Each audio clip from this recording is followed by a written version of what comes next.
पति का सौदा। मनीषा और नमन की शादी को लगभग 6 साल हो चुके थे। दोनों का एक छोटा सा बेटा भी था। वैसे तो मनीषा और नमन की लाइफ में सब कुछ बहुत अच्छा था, लेकिन बस एक ही प्रॉब्लम थी, और वो ये थी कि मनीषा के सपने काफी बड़े बड़े थे, लेकिन नमन की सैलरी उसके सपनों से थोड़ी सी कमजोर थी। और इसी वजह से मनीषा बार बार अपने हस्बैंड नमन से महंगी चीजों की फरमाइश करती रहती, और नमन अक्सर फरमाइशों को पूरा नहीं कर पाता था। दोनों मियाँ बीवी के बीच इस बात को लेकर नोक झोंक होती रहती थी, लेकिन दोनों में प्यार भी था, ठीक वैसा ही जैसे नॉर्मल हस्बैंड और वाइफ के बीच होता है। ऐसी ही एक सुबह की बात है। आज आप ऑफिस से जल्दी आ जाना नमन, चिंटू कब से मॉल जाने की जिद कर रहा है। तुम चिंता मत करो, आज शाम को हम चिंटू को लेकर मॉल जरूर जाएंगे, ये मेरा वादा है।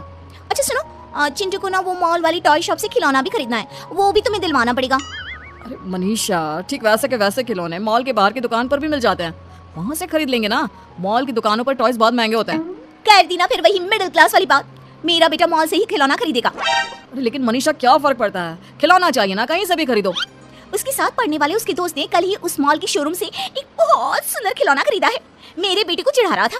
अब देखना, मैं भी चिंटू को वहीं से खिलौना लेकर दूंगी। अच्छा ठीक है, शाम को देखते हैं, अभी मैं जाता हूँ, देर हो रही है। शाम के वक्त मनीषा और चिंटू मॉल जाने के लिए तैयार हो जाते हैं, और नमन भी ऑफिस से आ जाता है। पापा अब मुझे मॉल लेकर चलेंगे ना। हाँ बेटा बिल्कुल, और ये देखो पापा तुम्हारे लिए खिलौना एडवांस में ही लेकर आ गए हैं। अरे मैंने आपको कहा था ना चिंटू को खिलौना मॉल वाली दुकान से चाहिए, आप क्यों लेकर आए। मम्मी मुझे तो बस ये कार वाला खिलौना चाहिए था, कहीं से भी लेकर आए उससे क्या फर्क पड़ता है। देखा मनीषा, तुमसे ज्यादा समझदार तो तुम्हारा बेटा है, तुम भी ना। तुम दोनों बाप बेटी हमेशा मिडिल क्लास ही सोचना। अच्छा चलो, आप ज्यादा बातें मत करो। घर से बाहर आने के बाद, ये क्या नमन, तुमने मॉल जाने के लिए ऑटो बुलाया है। अरे तो और क्या करता मनीषा। अरे नमन, कम से कम एसी कैब तो बुलानी चाहिए थी। अब हम इस खटारा से ऑटो में बैठकर मॉल जाएंगे क्या। तभी पड़ोस वाले घर के बाहर आकर एक कैब रुकती है, और मनीषा की पड़ोसन नलिनी घर से बाहर निकलती है। क्या हुआ मनीषा, कहीं घूमने जा रही हो क्या? हाँ, वो क्या है ना, शॉपिंग करने के लिए मॉल जाना था। तुम तो जानती हो मैं छोटी मोटी दुकानों से शॉपिंग नहीं करती, इसलिए बस आज मॉल जाने का प्लान बनाया था। अरे मॉल से शॉपिंग करने जाती हो? लगता तो नहीं।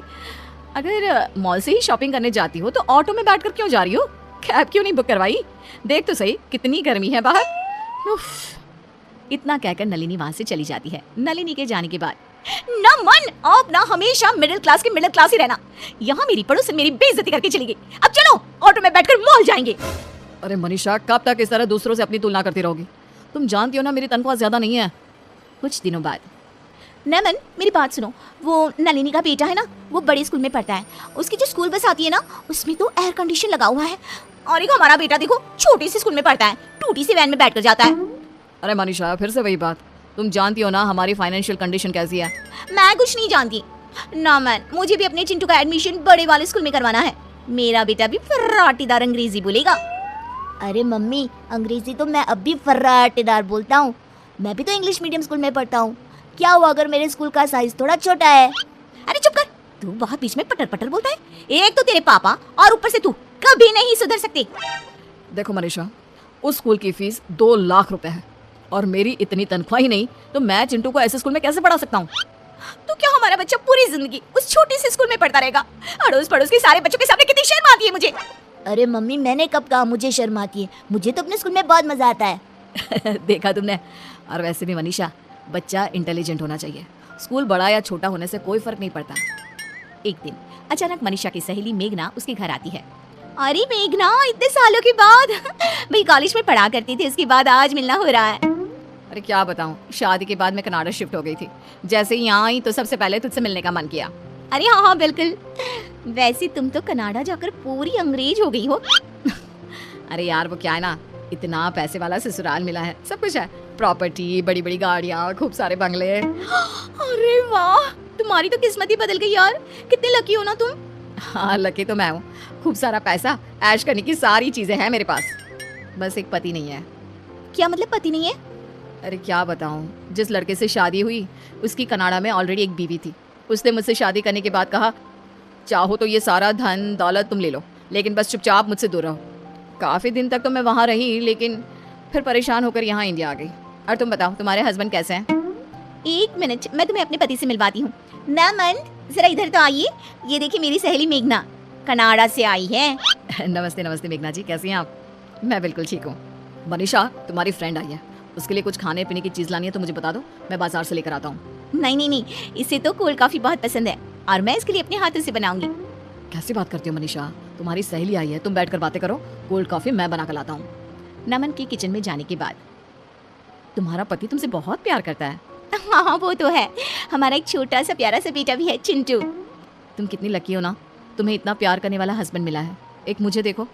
अरे इसमें लकी होने वाली क्या बात है, हस्बैंड तो प्यार करता है लेकिन कुछ भी नहीं है उसके पास।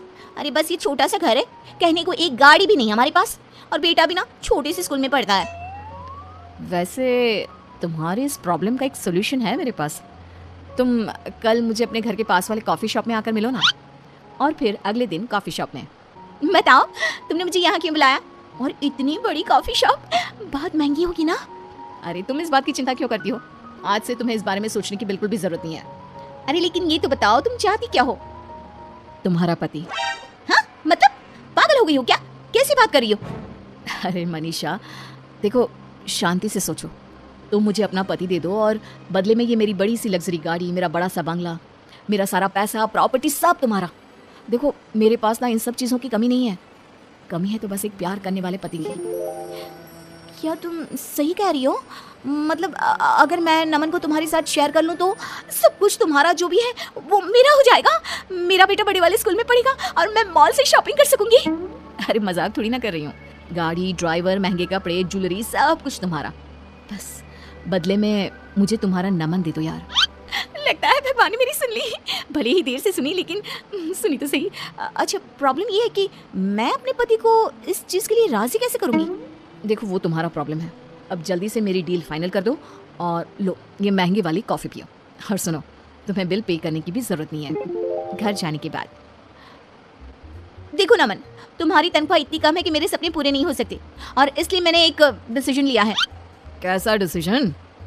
देखो नमन, उस दिन जो मेरी सहेली मेघना घर पर आई थी ना, उसके पास बहुत रुपया पैसा है लेकिन एक प्यार करने वाला पति नहीं है, और मेरे पास तुम हो लेकिन रुपया पैसा नहीं है। तो उसने मुझसे कहा कि तुम्हारे बदले वो मुझे दुनिया की सारी लग्जरी देने को तैयार है। पागल हो गई हो क्या, मेरे बदले का क्या मतलब है। मैं कोई घर में रखी हुई चीज हूँ जो तुम उठाकर उसे दे दोगी।